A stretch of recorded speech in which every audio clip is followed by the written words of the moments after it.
ইডির পক্ষ থেকে যে মামলাটা হয় মামলাটা প্রথমে করা হয়। ইডি এখানে বাধাপ্রাপ্ত হয় এবং মুখ্যমন্ত্রী ফাইল নিয়ে চলে যাওয়ার পর কার্যত ইডি মামলাটা করে, কারণ ইডির তো পাওয়ার আছে তদন্ত করার। শ্রমিকদা, আপনাকে মাধ্যমে স্বাগত। ধন্যবাদ। দাদা, একেবারে এজলাসে বেনজির বিশৃঙ্খলা উঠে গেলেন বিচারপতি, কি বলবেন? এবং সেই মামলা আবার 14 তারিখ শেষ শুনানি। না, সেটা কেন আপনি বলছেন? তার আগের দিনের ঘটনাটা নিয়ে আপনি বলুন। এইরকম ঘটনা কি কেউ কোনোদিন স্বাধীন ভারতবর্ষে দেখেছে যে কোনো জায়গায় কেন্দ্রীয় তদন্তকারী সংস্থা তদন্ত করতে যাচ্ছে আর রাজ্যের মুখ্যমন্ত্রী সেখান থেকে ফাইল নিয়ে, পুলিশ দিয়ে ফাইল নিয়ে সেখান থেকে বেরিয়ে এসে আবার মিডিয়ার সামনে উল্টোপাল্টা কথা বলছে? এটাও তো একটা বেনজির ঘটনা। আর বেনজির ঘটনা যেটা, সেটাকে আমি বলবো যে হচ্ছে চিৎকার চেঁচামেচি এজলাসে একটা না যদি করা হতো, যাতে ইডি তো আজকে অনেক স্টেপ নেওয়ার জন্য আদালতে গেছিল, এবং সেই স্টেপগুলো যদি আজকে বিচারপতি যদি বলতেন তাহলে হয়তো রাজ্য সরকারের পক্ষে খারাপ হতো, যার জন্য এজলাসে চিৎকার চেঁচামেচি করে এমন একটা পরিস্থিতির সৃষ্টি করা হয়েছে যে বিচারপতি সেখান থেকে উঠে চলে গেছেন এবং 14 তারিখ মামলার হিয়ারিং হবে।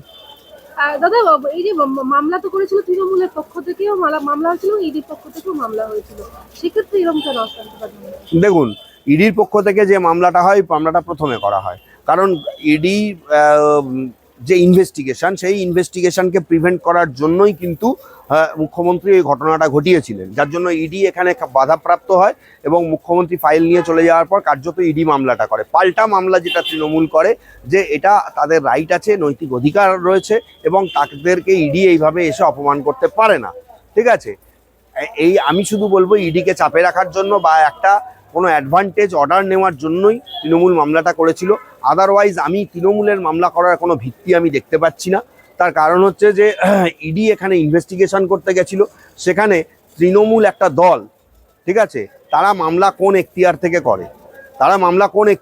করে, এখানে যদি রাজ্য সরকার মামলা করতো, মানে তৃণমূল যে আপনি বলছেন মামলা করেছেন, এখানে তৃণমূল না, অ্যাকচুয়ালি রাজ্য সরকার বা রাজ্য সরকারের তরফ থেকেই মামলাটা করা হয়েছে। তবে রাজ্য সরকার যেটা মনে করছে, আমি মনে করি যে মুখ্যমন্ত্রী একটা কনস্টিটিউশনাল পোস্টে থেকে তিনি কনস্টিটিউশন বিরোধী কাজ করেছেন, এবং সেক্ষেত্রে দেখতে গেলে রাজ্য সরকারও একটা কনস্টিটিউশন বিরোধী কাজকে সমর্থন করে হাইকোর্টে মামলা করেছে, যেটা কখনোই সমর্থনযোগ্য নয়। দাদা, হাইকোর্টে ইডি যে পিটিশন করেছে সেখানে বলেছে যে গোটা ঘটনা সিবিআই তদন্তে দাবি করেছে। হ্যাঁ, স্বাভাবিক, কারণ হচ্ছে যে এটা তো খুবই স্বাভাবিক ব্যাপার। আজকে যদি সিআইডি তদন্তও হয় বা ডিজিআইজি তদন্তও হয়, মুখ্যমন্ত্রীর বিরুদ্ধে গিয়ে রিপোর্ট দেওয়ার ক্ষমতা কার আছে? কার ঘাড়ে কটা মাথা আছে? সিআইডির যে অফিসার দেবেন তার যে ভবিষ্যৎ নষ্ট হয়ে যাবে না, তাকে যে সাসপেন্ড করা হবে না বা তার যে চাকরি চলে যাবে না, তার কি গ্যারান্টি আছে? সমস্ত কিছু তো রাজ্য সরকারের সুপ্রিমোর হাতে। সুতরাং আজকে তারা সিবিআই তদন্ত চেয়েছে নিরপেক্ষ তদন্তের জন্য, এতে আমি কোনো ভুল দেখি না। ইডি এটা সঠিক সিদ্ধান্ত।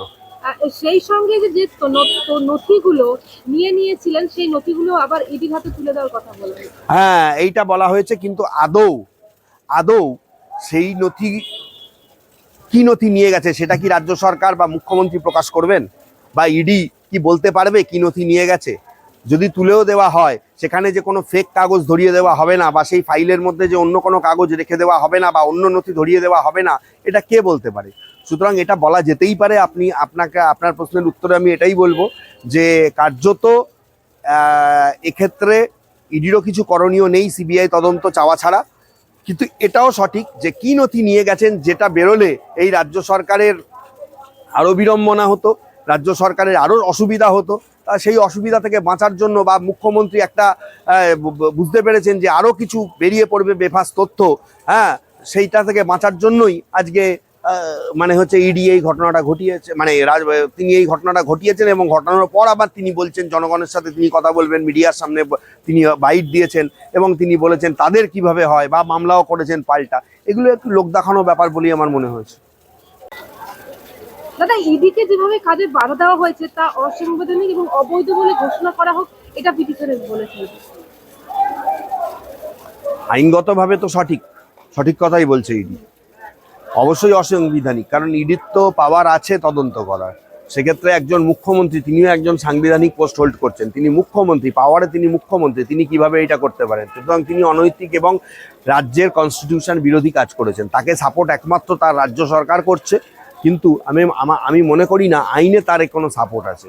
কিন্তু দেখুন, সব থেকে বড় ব্যাপার হচ্ছে রাজ্য সরকার যেহেতু রাজ্যটাকে চালাচ্ছে, এবং রাজ্য সরকার যেহেতু হচ্ছে এখানে হত্যাকর্তা বিধাতা, সেই জন্য তারা মনে করছে যে ইডি অন্যায় করেছে। কিন্তু আমি মনে করছি না ইডি কোনো অন্যায় করেছে। ইডি তার রুটিন তদন্ত করতে গেছে, সেখানে মুখ্যমন্ত্রী উচিত তাকে হেল্প করা, বা তিনি আইনি ব্যবস্থা নিতে পারতেন, তিনি পুরো ঘটনাটাকে মিডিয়ার সামনে তুলে ধরতে পারতেন, কিন্তু সেটা না করে তিনি ফাইল তুলতে গেলেন কেন? তার মানে ডাল মে কুচ কালা হয়, সেইটাকে বার করতে হবে, না হলে ইডি সেটা পেয়ে গেলে পরবর্তীকালে তার মন্ত্রিসভা ভেঙে যাওয়া, এমনকি তৃণমূল গুঁড়িয়ে যাওয়ারও হয়তো সম্ভাবনা থাকতে পারে। সেই জন্যই তিনি হয়তো এই জিনিসগুলো করছেন। দাদা, মুখ্যমন্ত্রী ইডি এবং সিআরপিএফ এর অজ্ঞাত পরিচয়দের বিরুদ্ধে এফআইআর করেছেন। দেখুন, মুখ্যমন্ত্রী এফআইআর করেছেন, মুখ্যমন্ত্রী তার হয়তো তিনি মনে করেছেন যে তার এখতিয়ার রয়েছে এফআইআর করা, সেই জন্য তিনি এফআইআর করেছেন।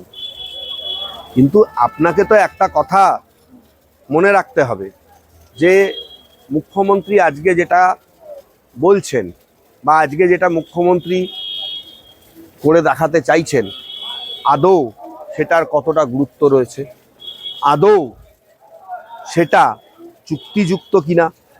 এবং এর আগেও আমরা জানতাম রাজীব কুমারের ঘটনার সময় মুখ্যমন্ত্রী সিবিআই এর বিরুদ্ধে গড়িয়াহাট থানাতে এফআইআর করতে বলেছিলেন, সেই এফআইআরও হয়েছিল। তাতে সিবিআইয়ের আজ পর্যন্ত কোনো অফিসারেরই কোনো কেসও হয়নি, মানে কেস স্ট্রংও হয়নি, কাউকে জামিনও নিতে হয়নি। সুতরাং ইডির বিরুদ্ধে এফআইআর করে মুখ্যমন্ত্রী কতটা কেস করতে পারবেন, সেটা ওই এফআইআর এর ভবিষ্যৎটা চিন্তা করলে আমি বুঝতে পারছি। তাহলে করছেন কেন? লোক দেখানো, লোকের সঙ্গে তাকে থাকতে হবে। যে জনগণ তাকে ভোট দিয়ে এনেছে তাদেরকে ভুল বুঝিয়ে তোমাকে তো ভোটটা নিতে হবে, এবং তাকে তো এটা বোঝাতে হবে যে বিজেপি আমার উপর জোর করে অত্যাচার করে আমার দলের সমস্ত সিক্রেটগুলোকে কেড়ে নিচ্ছে ইডির মারফত। Goa's transformation is more than just development. It's about progress and a brighter future for all. Bridges that unite aspirations, highways that bring communities closer, world-class airports welcoming opportunities. From modern infrastructure to seamless connectivity, Goa is on the fast track to grow. Under the decisive leadership of Prime Minister Narendra Modi and Chief Minister Dr. Pramod Sawant, the double-engine Sarkar is driving Goa towards Vikasit Bharat 2047, a future of prosperity, innovation and limitless possibilities.